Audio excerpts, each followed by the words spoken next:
पुणे शहरातील कुप्रसिद्ध असलेल्या बुधवार पेठ परिसरातून धक्कादायक घटना उघडकीस आली आहे। रविवारी रात्री पुणे पोलिसांनी बुधवार पेठ परिसरात कॉम्बिंग ऑपरेशन राबवलं।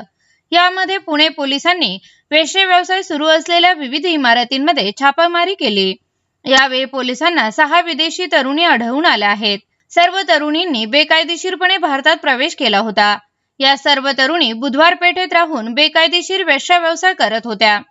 पोलिसांनी 6 तरुणींना अटक केली असून त्यांची कसून चौकशी केली जात आहे। मागील काही दिवसांपासून पुणे पोलिसांनी शहरात बेकायदेशीरपणे वास्तव्य करणाऱ्या परदेशी नागरिकांविरोधात अत्यंत कडक पावले उचलण्यास सुरुवात केली आहे।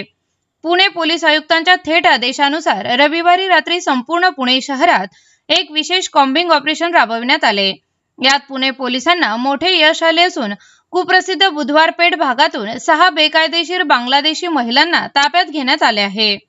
बुधवार पेठेतील सागर बिल्डिंगवर छापा टाकून ही धडक कारवाई करण्यात आली आहे।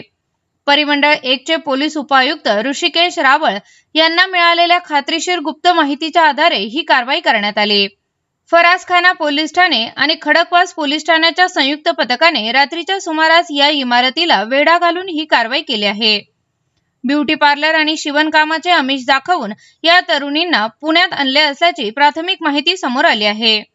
पोलिसांनी या महिलांना ताब्यात घेतल्यानंतर त्यांची प्राथमिक चौकशी सुरू केली असून या चौकशीत त्यांनी अनेक धक्कादायक खुलासे केले आहेत। या महिलांना सुरुवातीला ब्युटी पार्लर, शिवणकाम किंवा घरकाम अशा चांगल्या नोकऱ्यांचं आमिष दाखवण्यात आलं होतं।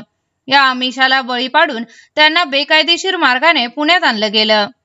मात्र पुण्यात आल्यानंतर त्यांना बुधवार पेठ भागात आणलं गेलं, जिथे त्यांना वेश्या व्यवसाय करण्यास सांगितलं गेलं।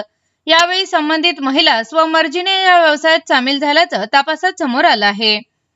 या महिलांवर सध्या पुढील कायदेशीर कारवाई सुरू असून त्यांना भारतात कुणी आणले, त्यांनी सीमा कशी ओलांडली आणि भारतात राहण्यासाठी आवश्यक असणारी बनावट कागदपत्रे कशी मिळविली, याचा सखोल तपास पुणे पोलीस करत आहेत। गेल्या 11 महिन्यात पुणे पोलिसांनी शहराच्या विविध भागातून तब्बल 103 बेकायदेशीर बांगलादेशी नागरिकांना अटक केली आहे।